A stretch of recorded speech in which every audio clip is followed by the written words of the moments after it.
Hello, hello. How are you this evening? Hi, everybody. Well, it's Friday night, so I asked you to send me some questions.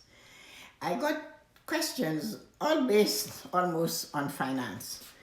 I didn't get any question based on anything but finance because I guess last night finance was just a lot. So the questions I got was based entirely on finance. Hello, everybody. So one of the things that I found out, somebody asked me more about the science. I'm not a scientific person. I just know a lot about money. That's what it is. I enjoy it. I'm good at it. I love it. And it's very different when you start talking about money. Happy Friday, everybody. So here we are. So I had a few questions. I think there are 4 or 5 questions, and it's all to do about money.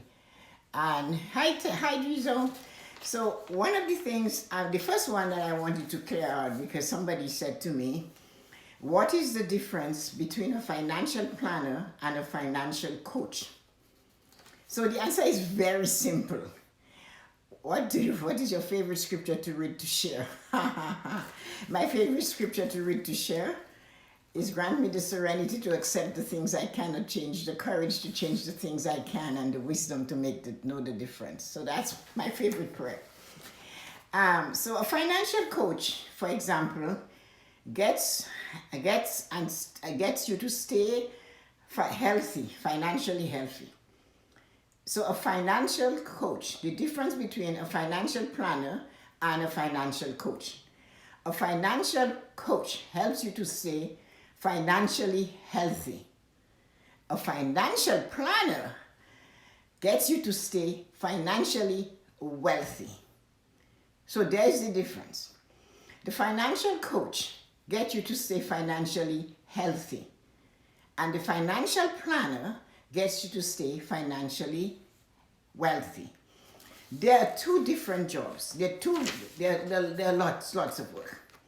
The financial planner, like me, a certified financial planner, the exam is hard like hell. The exam is so hard. So first you have to be a financial planner, then you go on to be a certified financial planner. It's a designation. They both are designations. But as a certified financial planner, you're taking the entire life of a family or of a person and you help them go from 0 to 100. So you, as a planner, you're helping them plan everything from insurance, from, their savings, their investments in their different types of investment. They need to talk to you if there's a big change in the family, a job, a marriage, a child. So the financial planner knows all of your business. And we as a financial planner make you wealthy because we are with you maybe for the first few months every month, then every 6 months. And some people insist on seeing you every 6 months. Usually after about 18 months, you come once a year, or unless there's a big change in your situation, you lose your job, you get a bigger job, you got married, you're having more kids, somebody's going off to university. So the planner knows your whole life business, everything. And you have an oath, you cannot talk to anybody else about it. So that's what a planner does. The financial coach will take you where you are with your money, what's your situation, and we'll find out what is it that is holding you back. What's happening to you at the time? What are your hindrances? What are your obstacles? And then we'll find out also what it is you want. And a financial coach will take you along the way. The financial coach will be there to show you and to help you develop your skills, your unique skills and gifts and talents so that you can go and do something else. The financial coach will help you reach that goal, that one goal. The financial coach will help you to understand the value of retaining as much as your earned income as possible. The financial coach will teach you small ways of attaining your financial goal. The financial coach is very much different from a financial planner. As I said, The planner takes the whole thing, mortgage and house and buying cars and investing and recreation property, all sorts of things.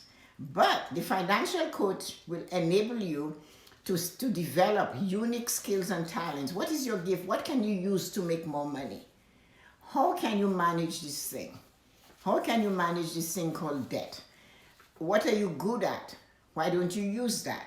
So that's what the financial coach is, just to teach you how to manage money so you have money for a long time. And just so you know, the financial coach will help you like in your career. Say, why don't you apply for that job? A day-to-day stuff, just plain everyday, ordinary stuff. Whereas the planner, he has a job. A financial plan with a page like this takes 25 pages to do a proper financial plan. Single space. And so it's not a simple process, and that's why it's very costly to have a financial planner.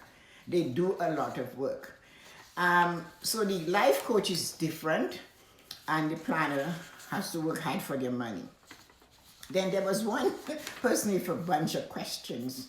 Hi Yoko, what specific areas you focus on? My favorite area in finance planning is managing or controlling debt. I have an issue with debt that it is one of the biggest albatross anchor that keeps you below sea level. Especially recurring debt. I shouldn't say that because not everybody will get it. Especially the debt that never dies. The debt from a credit card or a line of credit. The reason why I say the debt never dies, you use it, you pay it, it's alive again. You use it, you pay it, and it just keeps going like that. It does not die. In most cases, it will kill you. If something happens and you're sick or you lose your job, you can't pay these credit cards or lines of credit, you worry, you get sick. So that type of debt is called recurring. It never stops. It's like 0.33, it just 0.33. Or what they would call it the old days, a bad penny. It keeps coming back, it's coming back. So there are two types of debt. They're empowering debt, and they're debt that keeps you anchored in one spot forever. If you don't find ways or guidance from a financial coach to manage that. Your good debt is the money you spend on your education to develop a skill, to learn something. The second good debt is the purchase of a home of your own. Because eventually, both of these debts die. They're paid off. Whether it takes 30 years to pay off your mortgage, but at the end of 30 years, it will. Nowadays, it takes a lot sooner because the market is open and there's lots of choices that you have. A student loan has a lifespan. It will die after a certain amount of years. So does a mortgage. A credit card and a line of credit does not die unless you kill it. So you would have to start it to death by paying it off and using it when necessary and remembering it's not your money. So that's the difference. So that's why I focus on debt. Then you said, is there any area you would not focus on? Investment. And it's not because I don't know how to do it. I love it. I still do really, really high risk investment for myself. So I know what to do. But very early on, I realized there were so many investment specialists. They were tripping on top one another because that's where all the big money is for them. But there was nobody getting them ready to invest. So if you are a person starting off in life and you don't have money for to give the investment counselor, the investment man, woman, child, a big boost to show up in the office and say, I got this big $500,000 investment possibility here. They don't have time for you. They don't always want to take your $50 and make it grow. That is not going to give them any money on their own. So that's why investment people are a breed of their own, and it's great. I love their energy. I love seeing them. I look at the stock market. We used to be on the floor with them. It's awesome. The energy could give you a heart attack. It's so strong. You could actually feel it in the air when you enter that room. But not everybody is always ready to do this. You have to start from the bottom. You have to start somewhere. So what I enjoy doing is meeting you where you are and preparing you to go to meet that investment specialist. And when I do that with all of me. I put everything in me. I will explain to you exactly what to expect.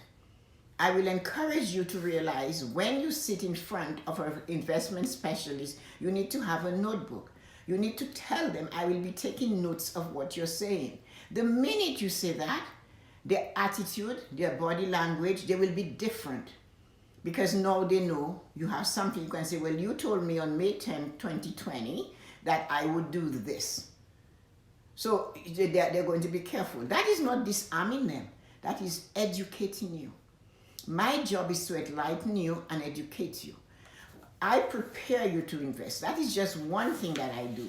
So once I have your financial situation, your debt is under control, your savings is under control, you have my big thing is a vacation account. Everybody needs an annual vacation. I'm so strong on that. It's a way to reward yourself.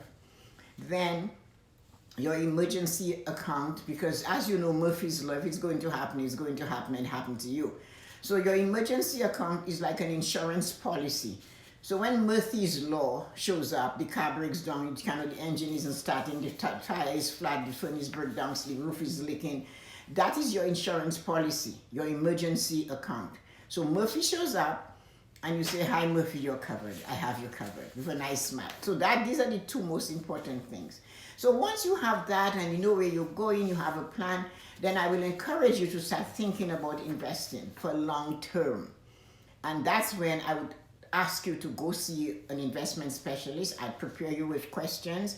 I would give you an idea of what you should think. I would test you myself to see where your mind's at. So it's no point a financial specialist puts you in a high risk investment. Something that that when you hear the stock market has dropped, you start pulling your hair. You can't sleep at night because you know you have money in the market. Therefore, high risk is not for you. So you would be more honest with me because you've known me for a while than you would be with you might think, well, I don't want him to think I'm not really good at this. And that is what we try to avoid.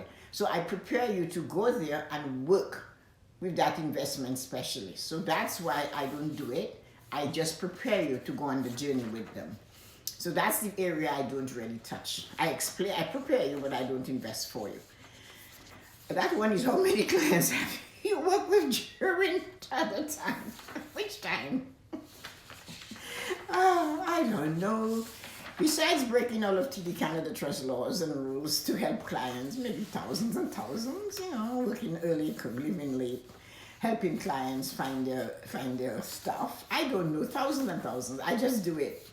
I see the need, I jump in, we both fit in, and then I go, oops, the water is cold. Oh, that's really a bad one. It requires a lot more work than I thought. No, I have done thousands. I love doing it. I do it for fun. I do it for free when somebody needs it. Otherwise, I charge for doing it. This is how I do it. What did you decide? When did you decide to become a life coach? I guess I was born a life coach. I think I was just born a life coach. I was the eldest girl in a big family, a very aggressive set of parents. I was thrust into being a life coach. I had to do it. My brothers and sisters, most of them are younger than I am. So I was always coaching. And I like to teach. I like seeing others succeed. And I love numbers. I love playing with numbers. I have two personalities. You'll notice tonight, when I talk about money, I have a different, I know I do because I can feel it. I am more intense. I am more concerned. I'm more cautious with it.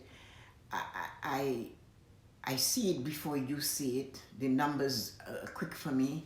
While somebody using a calculator, I already have the answer. But when it comes with money,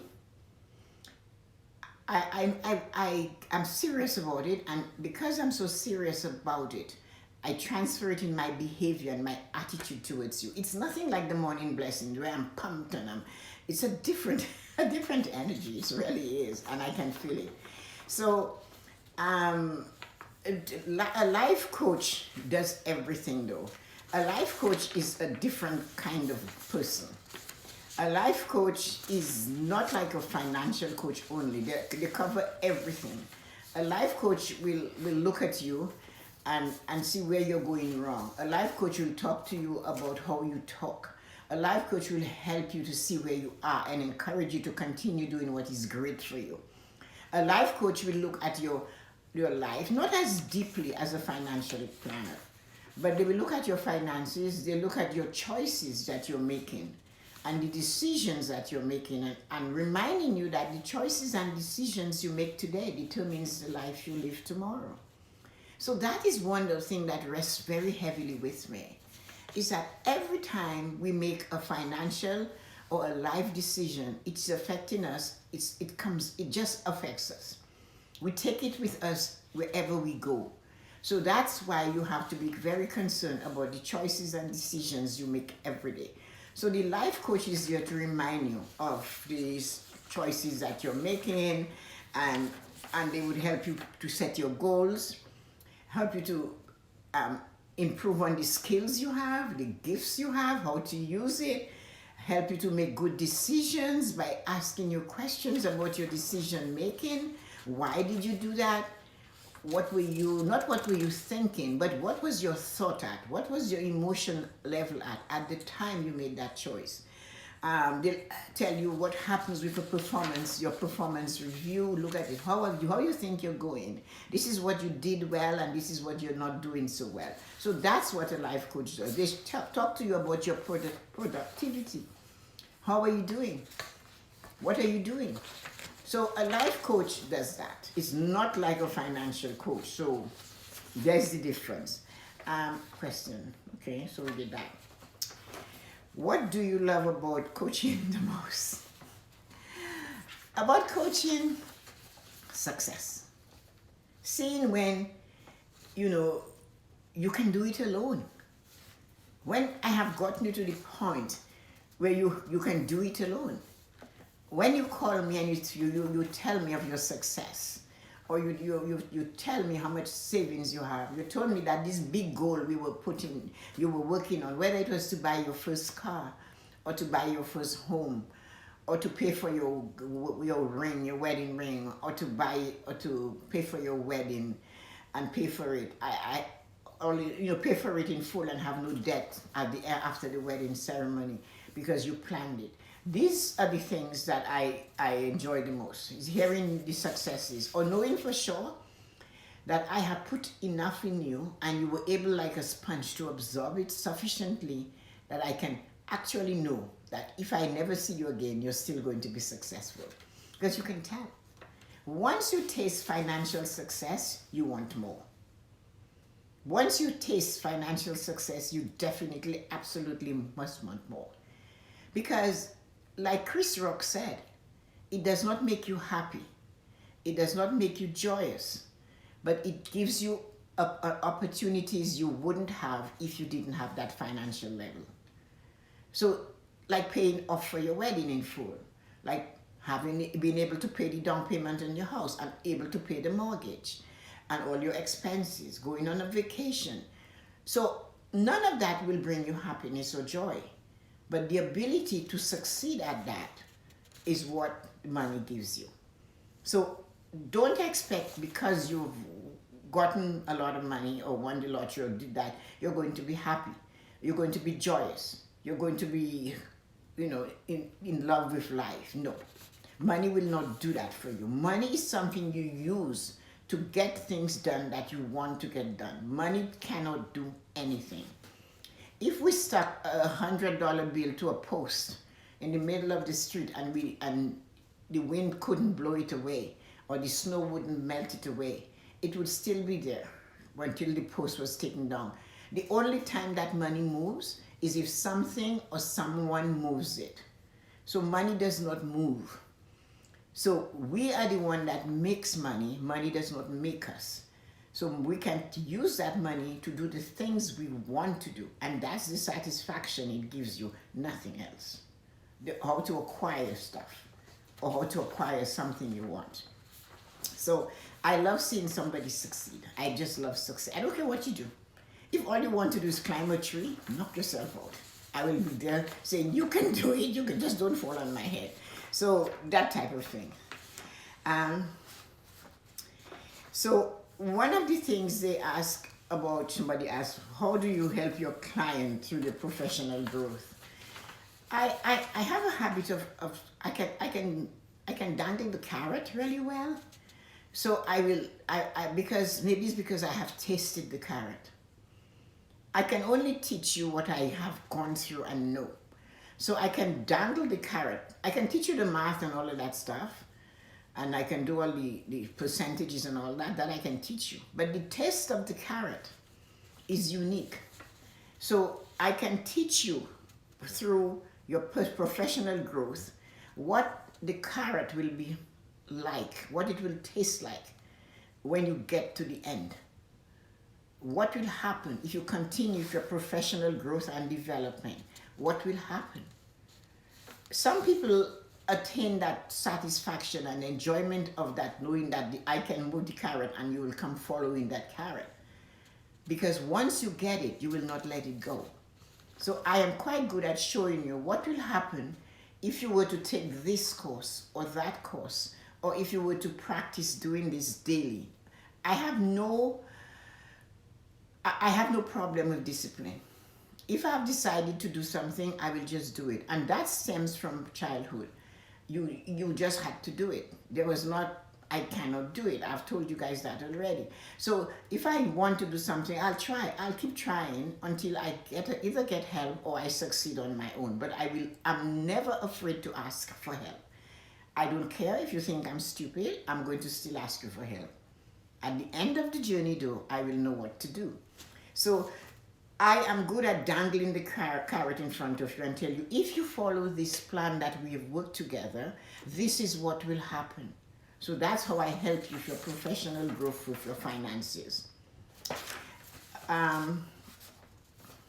So a financial coach by themselves, they asked another question.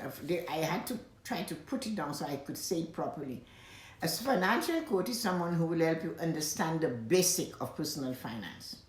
Just the basic, and help you develop and maintain healthy financial habits. Not wasting your money, knowing where it has gone. In fact, you don't really waste your money. You use your money on what you want. So to me, it might be a waste. To you, it's not. So my job as a financial coach is to ask you why. Are you still satisfied with your purchase? No. Will that purchase prevent you from doing the big thing that you have written over here? So I don't make the decision for you. I ask you, now that you've made the purchase of these several small things that amount to maybe $500, how do you feel about it? So it's no point you want to buy a treadmill and you hang your clothes on the treadmill. So my journey as a financial coach, I will ask you, why do you want the treadmill? How long will you be? How many days a week do you plan to use that treadmill? Is it just going to sit there and you just hang your clothes on it? I didn't realize how dedicated I was to doing what I wanted to do until my grandson announced to the entire family, every morning Grammy gets on her treadmill. When he's here, he said, you come down and you hear Grammy on her treadmill. It was important to me. When the treadmill dies, well, it dies. I haven't gotten another one. But that treadmill was there for a long time, and I always used it. So if you're going to make a purchase, you buy some shoes and you have it there, or you have clothes hanging in your wardrobe with the tags on, I need to ask you, is that going to take you to the next step? If it's something to go to work in or go to the bank to get a big loan for your business and you want to impress them, and you have to, don't go to the bank and get a big loan and you're slouching. They look at you, well, if you're slouching now, can I imagine when I give you that money, what you're going to do? So that is it. So that is what a financial coach does. So we get you to change your habits, make good habits, meant to get your job done, so that you're empowered to do things that you can do to reach your financial goal. And we teach you how to handle your finances responsibly. That's really a big one. And the planner, as I told you, takes care of everything. And your clients, that's it. I didn't have very many questions, but it was strange that everybody wanted me to talk about financial goals and financial stuff. I hope I didn't miss any of the questions. Yeah, I think I covered everything. Somebody asked, this one I didn't see, sorry. How do you help somebody that have self-induced obstacles?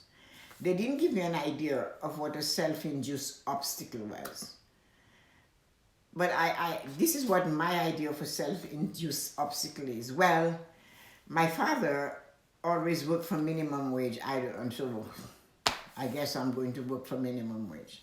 So I think that is an obstacle that you're putting for yourself that is not there. You're not your father. You went to school longer than him. Perhaps your father only had grade 5 or 7 education, but you're still not your father. Your father must have thrived and pushed, and for you to have grade 12, grade 13, or high school or university. Nobody in my family has ever done that. These are all obstacles that are self-induced. I am black, I cannot make it. I have an accent. Because I have an accent, nobody will hire me. I'm female. I'm tall, I'm skinny, I'm fat. Because I'm fat, they won't give me the chance. So these are self-induced obstacles. It's true, people have these biases, but you know what? You always have to go around the bush. So if you cannot get through the front door, maybe you might have to climb through a window. If they won't let you in the front of the company, perhaps you have to go and sit there. I always use Justin Bieber as an example because I know that one. He sat at the steps of the radio station in Stratford and played his guitar until they finally let him play on the radio station. He didn't let go. So if you look at a self-induced obstacle, it's one saying that they will not hire me, but you haven't made them realize that they need you more than you need them. So the ability to sell yourself and say, I am good at this, and then be good at it. Don't say I am good at it and not be good at it. We all make mistakes. We make mistakes every day. But if you have a niche and if you have something you want to offer, do not let a self-induced obstacle stand in your way. Everybody has, there's always losing. There's always a slim chance something will happen. So that's what you have to do. So take a chance, and I hope this answered your question. So Thursday night, financial lesson became Friday night, ask me a question. So I hope I let you have it, and I'm sure, like this person who said, your energy is different when you talk about money than when you do the blessings. Thank you. I know that, and I can feel it.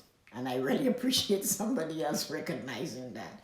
So have a wonderful evening, and thank you so much for dropping by. I am grateful, and I hope I helped you with those questions tonight. I sincerely hope you learned something. And if you have more questions, you're always free. Friday night is question night. And don't be afraid to send a question. I'll try to get the answer. I check them in early, and then I will look up the answer, get it and see what it is, think about it, and write some answers down. So have a wonderful evening, and goodbye. Thanks for dropping in. I'm grateful you were here tonight.